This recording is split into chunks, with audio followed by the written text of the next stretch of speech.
Indiana Newsdesk is made possible in part by Smithville Fiber Internet, streaming TV, home security and automation in Southern Indiana. More information at smithville.com.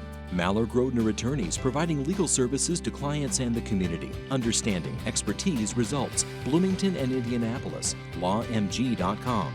IU Alumni Association connecting IU's network of alumni and sharing the Indiana spirit through scholarships, advocacy, and volunteerism. Alumni.iu.edu. IU Center for Rural Engagement extending IU Bloomington resources to improve Hoosier lives in partnership with communities and organizations. Rural.indiana.edu. And by WTIU members. Thank you. Coming up on Indiana Newsdesk. Businesses have the okay to reopen with some restrictions, but many are taking a wait-and-see approach. Ahead, the modifications businesses are making, and is it enough to make workers and customers feel safe? If we look back at history, the Spanish flu pandemic of 1918 shows many similarities to what we're seeing now. If people understood how many died in that event, there would be a monument on the courthouse square. Ahead, the timeline and takeaways from a local historian's account of the 1918 flu pandemic. There's a lot of money tied to sporting events, and with seasons cut short or stalled, the impact is being widely felt. Ahead, the struggle at local radio stations to figure out how to make up for advertising losses. I know a number of broadcasters who have applied through their local bank. They've been approved, they've received their money, so that is keeping them afloat. Those stories, and our workforce development reporter joins us to talk about unemployment benefits right now on Indiana Newsdesk.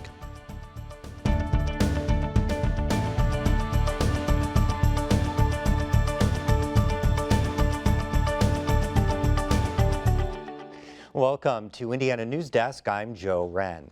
Well, much of the state has moved to stage 3 of the governor's reopening plan, which allows for retail stores and malls to operate at 75% capacity.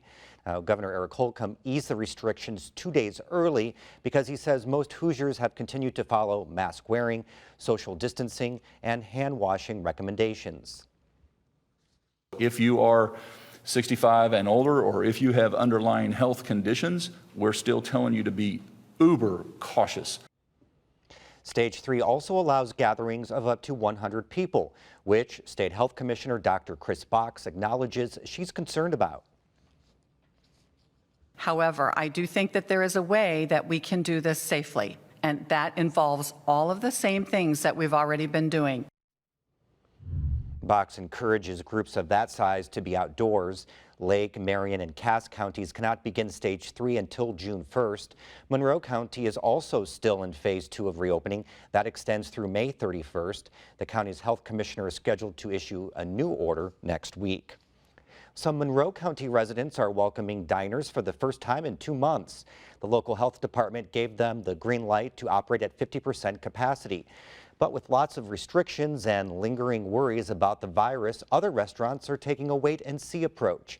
Adam Pinsker reports. When the Runcible Spoon opened its doors May 16th, Regan and Matt O'Neill didn't know what to expect. We were busier than we thought we would be, so that was a pleasant surprise. But the O'Neills are adjusting to a stringent set of new guidelines that include sanitizing tables every half hour, even if a customer hasn't used it, along with sanitizing salt shakers. Bathrooms are cleaned every half hour as well. All the Runcible Spoon staff are wearing masks, and they have their temperature taken when they arrive for work. We're just sweating it to make sure we have enough masks. We're sweating it to make sure we have enough sanitizer. We go through gallons of that stuff. Matt O'Neill says the extra run on cleaning agents may be hurting the supply chain and discouraging some restaurants from opening up. Throughout the city of Bloomington, a number of restaurants are still sticking to carry-out only, including D'Angelo's. Owner Mark Miller says he didn't think it would be feasible to operate at 50% capacity. With all the movement that happens inside the restaurant, if we're doing dine-in and doing the curbside takeout, there's going to be a lot of movement past customers. Miller says he doesn't think having employees wear masks will keep them and customers 100% safe. Miller is hoping to reopen by June 14th, which is stage 4 of Governor Eric Holcomb's Back on Track plan. The seating capacity is supposed to go up 75%, and that would make more sense for us and the public safety. In order to increase the ability for physical spacing, the city of Indianapolis is allowing only outdoor seating at its restaurants until June 1st, and it's closing some city streets to allow restaurants to expand their outdoor service. Bloomington Mayor John Hamilton says that's an idea he's considering for the long term. We definitely are in pretty intense conversations with the merchants, restaurants along Kirkwood, who are interested in looking at, could we create some more sidewalk space for outside dining. The O'Neills polled their customers, and they say most of their loyal clientele were split down the middle about whether they should reopen or wait until later in the spring. The day we opened, all of our regulars were in, and every one of them, we knew every face that came in. The O'Neills have added a delivery service for the first time to take care of customers who are still concerned about eating in restaurants. As for what the future holds for the restaurant industry during this unusual time, the O'Neills say it's too soon to say. This is a new world. So restaurants are going to undergo some kind of transformation. Don't know exactly what it is, but it's not going to be the same. For Indiana Newsdesk, I'm Adam Pinsker. Businesses are still struggling despite the state easing some restrictions. Some 30,000 Hoosiers have filed for unemployment in the past week. Our workforce development reporter Justin Hicks joins us now from South Bend. Justin, thanks for joining us. You know, as businesses reopen, do you have a choice about whether you return to work or not? And then can you still continue to get unemployment if you don't feel safe? Sure, yeah. So as to whether you really have a choice or not really is kind of the answer there. So with unemployment laws, it states that if you are sort of able to return to work, then you have to, you should. Yeah, it's if you have a generalized fear of just returning to work because you don't feel safe, but you can't necessarily provide documentation for a very specific reason why you don't feel safe, then yeah, you'll have to turn to work, and DWD has made that pretty clear. Are there exceptions if you can't find, let's say, childcare, or you have a health condition that puts you in a high-risk category, for instance? Yeah, so there are some exceptions, and those exceptions DWD says that they will handle on a case-by-case basis. So in other words, you would apply for unemployment insurance through DWD's uplink system and then provide as much documentation as you can of that case-by-case situation. So for instance, if you have underlying health conditions, or maybe you're in a high-risk population where you are 65 or older, you may want to go and get a doctor's note, so you can have that piece of information to attach to your unemployment insurance claim. As far as childcare goes, that is an interesting question because in the past, there have been federal laws, federal relief laws like the Families First Coronavirus Act and the CARES Act, which have provided some provisions to say, if school is closed, you can stay home and take care of your children. But we're not entirely sure how that's going to play out here as schools, close, as the school year ends, and, we enter the summertime where schools wouldn't be open. So it's still a little unclear, honestly, whether now that school has ended and, ended in a natural way, and you may not have childcare options. Maybe you don't even want to send them to grandma or granddad like you normally would because they're high risk. It's really unclear what's going to happen there and how that's going to interact with the unemployment system. So more on that soon. Justin, we just have under 30 seconds. We have a lot of questions from viewers about what benefits are available to folks who are self-employed. Yes. Yeah. So the benefits that are available are pandemic unemployment assistance. That's PUA. The way that works is you would apply for regular unemployment benefits. You would be denied for that, and then that would pop up on the screen, and you'd be able to apply for PUA, hopefully, if the system works the way it's supposed to. All right, Justin, thank you very much. Absolutely. Thank you. Well, workers were called back this week at a southern Indiana meatpacking plant where more than 100 people have tested positive for the coronavirus. The Farbest plant in Du Bois County reopened Wednesday. The first confirmed positive case at the plant was April 28th. Governor Holcomb says the State Department of Health has been working with the company and the county to test workers. We're in close consultation, and this is a shout out to Mayor Spinner because I've talked to him, been in contact with him 2 or 3 times in the last 2 or 3 days. Farbest Huntingburg plant is at at least the fourth Indiana meat or poultry processing plant that has faced outbreaks of COVID-19 among its workforce. The worst such outbreak in Indiana has been at a Tyson pork processing plant in Logansport, which was closed for nearly 2 weeks and tests confirmed COVID-19 infections in nearly half of the plant's 2,200 workers. Well, one of the state's largest annual conventions has been called off because of the coronavirus outbreak.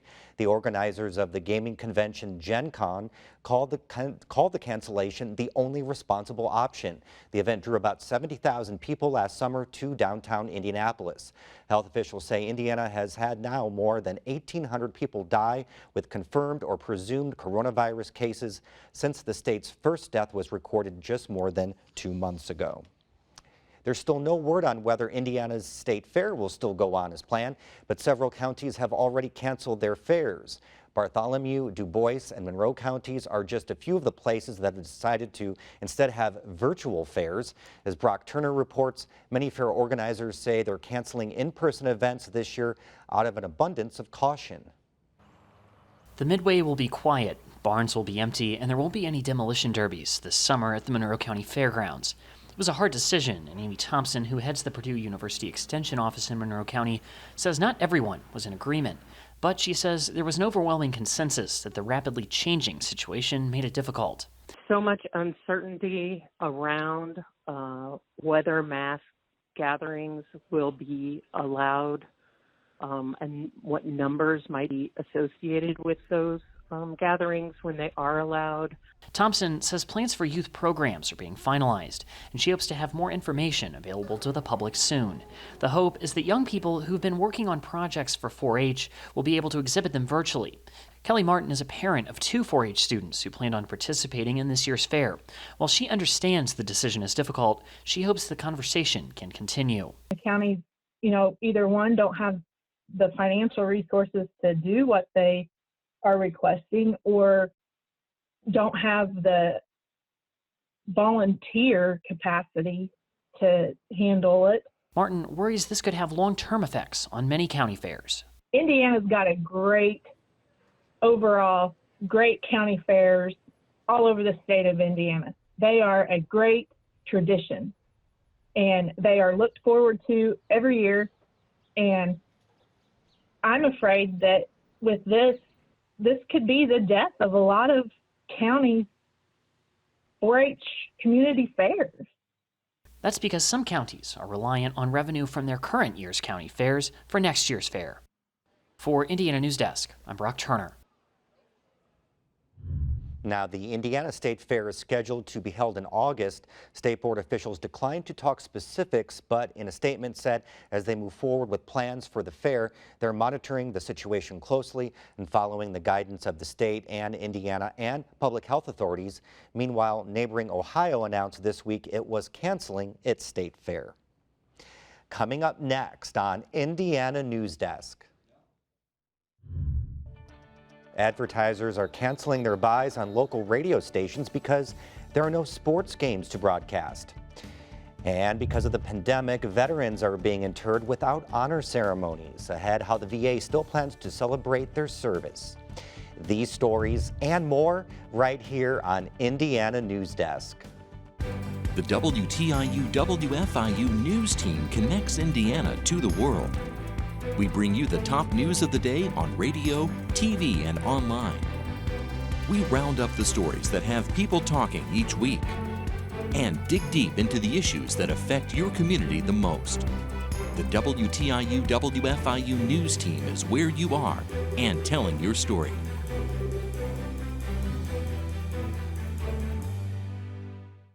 In a time of change, where can you find in-depth reporting and thoughtful analysis?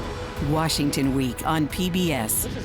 Join moderator Robert Costa. When I was at the Capitol this week, I encountered the same. And a panel of award-winning journalists. You're seeing a divided nation, and you're seeing. For insights and perspective. Tonight there was a key development in the Senate. You won't find anywhere else. What a week. Washington Week.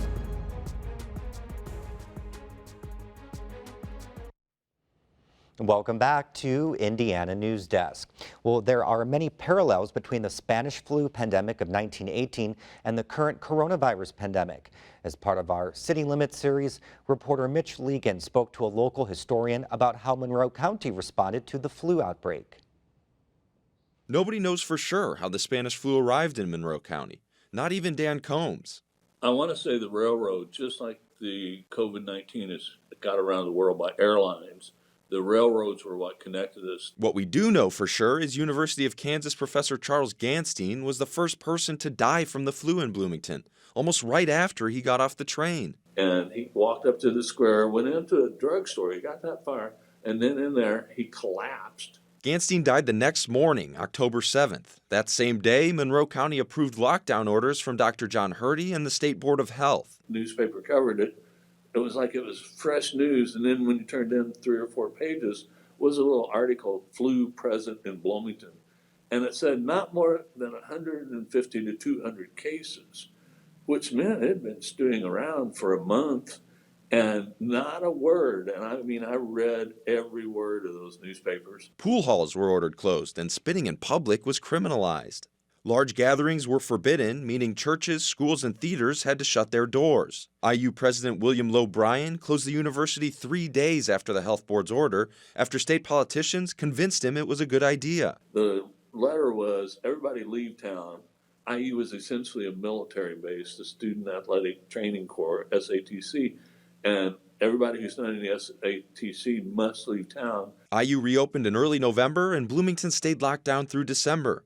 Competing orders and extensions coming from the city and county health boards confused Hoosiers. So much so that on December 28th, Dr. Hurdy gave Bloomington the green light to lift restrictions and focus on quarantining those infected instead. Monroe County wouldn't lock down again, and over the next 2 years, at least 217 people would die from the flu, according to Combs' research. If people understood how many died in that event, there would be a monument on the courthouse square. If an airliner crashed in Monroe County, we would have a living memory of it in 100 years. There's just no living memory. This was squished out. For Combs, it's a story that now, more than ever, needs to be told. And we have Mitch Legan in the newsroom to talk a little bit more about Combs' research. First, Mitch, though, can you tell us just a little bit about Dan Combs and how you connected with him? Yeah, so Dan is the Perry Township trustee. He's taught history for 14 years, spent a little bit of time as an adjunct professor of history at Ivy Tech, and he has a master's degree in teaching history from IU. And so part of that master's program, he did some research on Monroe and the Spanish flu, and I got lucky enough to be connected with him and talk to him about it.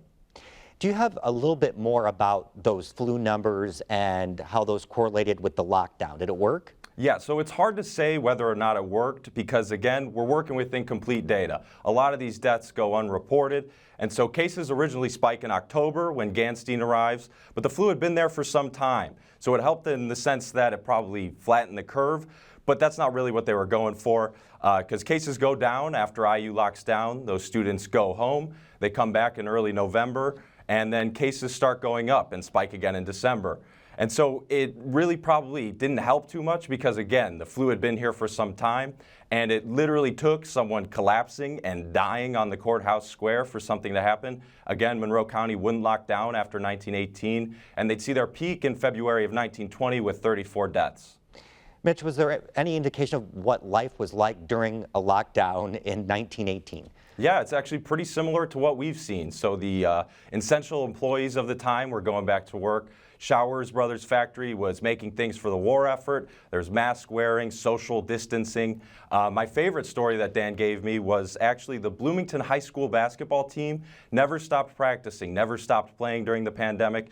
And because of all that practice, they actually went 23-3 on the season, ended up winning the state championship. And Joe, not only did they win the state championship, they won on the road against Lafayette High School at Purdue. Pretty tough to do. Mitch, thank you very much. Thank you, Joe. Well, families who are eligible for free and reduced lunch are getting additional SNAP benefits to help cover the cost of meals children didn't receive at schools because of the COVID-19 outbreak. About 600,000 Hoosier children qualify for the pandemic-related benefit. Families will receive the daily cost of school meals multiplied by the average number of days missed since school buildings closed. That's about $320 in benefits for each child who qualifies. Well, early studies show people who smoke cigarettes can experience more adverse health effects from the virus than people who don't. Indiana University public health professor John Macy says because of these findings, he isn't surprised to hear reports of people feeling motivated to quit smoking. Macy says he's curious how the economy, unemployment, and stress factor into people's attempts to quit during the pandemic. These are all great questions that is hard to know the answer to without having data and studying it and interviewing people and figuring out what's going on. And it's going to be a while before we have answers to those kinds of questions. He recommends people who are trying to quit replace one habit with another, such as using chewing gum instead of cigarettes. And even during the pandemic, folks can reach out to the Smoking Quit line at 1-800-QUIT-NOW. The global pandemic caused by the coronavirus has kept many people glued to their TVs and radios while stuck at home. But as Adam Pinsker tells us, the media outlets so many people rely on are also struggling during the pandemic, especially those that broadcast sports. Morgan Township's been playing exceedingly well as of late. They won the Porter County. Just 4 months ago, the thought of a global pandemic canceling the girls' and boys' high school basketball state tournament seemed the furthest from anyone's mind. But COVID-19 did what 2 world wars, Vietnam and 9/11, couldn't do. This is the first time since they instituted a state championship back in 1911 that there was not a high school basketball state tournament crowned. Greg Rakestraw is vice president of the ISC Sports Network, which broadcasts high school sports to 9 different affiliates around the state, as well as on its website. His network took a hit from not being able to complete the basketball season. We missed, from an ISC perspective, the regional round as well as the semi-state round. So there was some lost revenue there, but again, it really was just, say, a small percentage of what an overall revenue chart would look like. A significant chunk of ISC's revenue also comes from broadcasting high school football, so if the pandemic extends into the fall, that could cause a problem for ISC. The next milepost for high school athletics is July 1st. Then once we get to early August, then that will determine, okay, are these teams practicing? But more importantly, are these people back in school? The loss of live sports from the high school level on up to the professional ranks is creating a domino effect for radio and TV stations that would normally be able to sell commercial airtime during these games. We've seen revenue drop as much as 60% in some cases, particularly for the month of April, as this thing really started in mid-March. Executive Director of the Indiana Broadcasters Association, Dave Arlen, says radio stations in southern Indiana, a hotbed for high school and Major League Baseball, have been hit particularly hard. We've seen stations kind of get creative, replaying NASCAR races as an example from the past. Maybe not as compelling as a fresh race, but at least it's something that's on the air. Arlen says radio stations have been able to pivot by selling ads promoting takeout services at local restaurants and car dealerships that can deliver a new or used car to someone's home.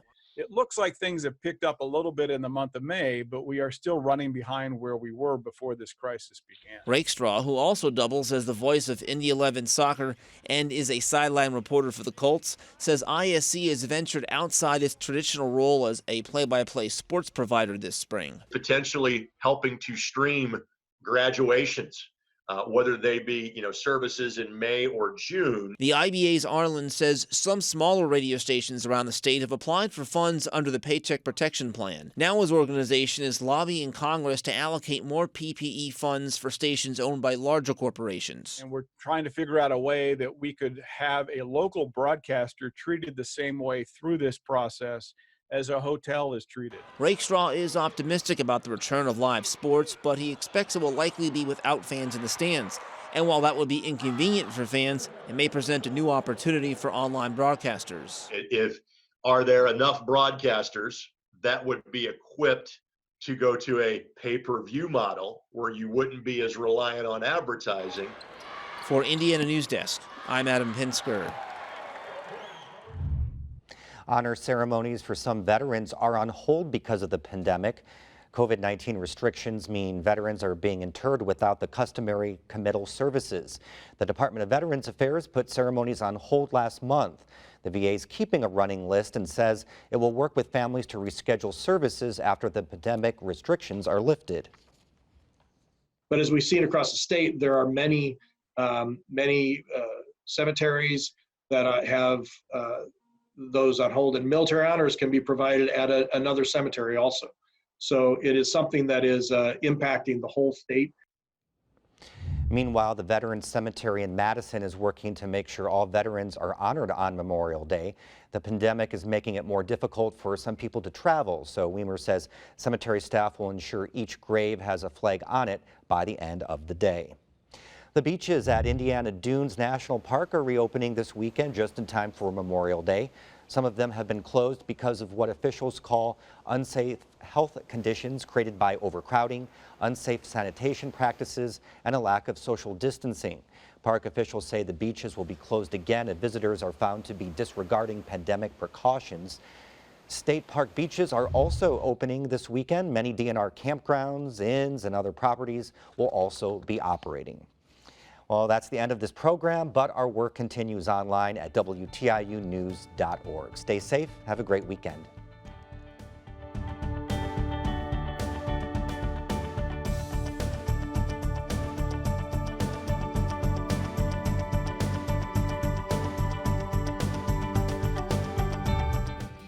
Indiana Newsdesk is made possible in part by Smithville Fiber Internet, streaming TV, home security and automation in Southern Indiana.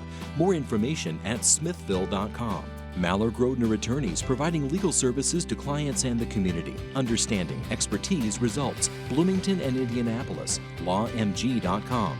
IU Alumni Association connecting IU's network of alumni and sharing the Indiana spirit through scholarships, advocacy, and volunteerism. Alumni.iu.edu. IU Center for Rural Engagement extending IU Bloomington resources to improve Hoosier lives in partnership with communities and organizations. Rural.indiana.edu. And by WTIU members. Thank you.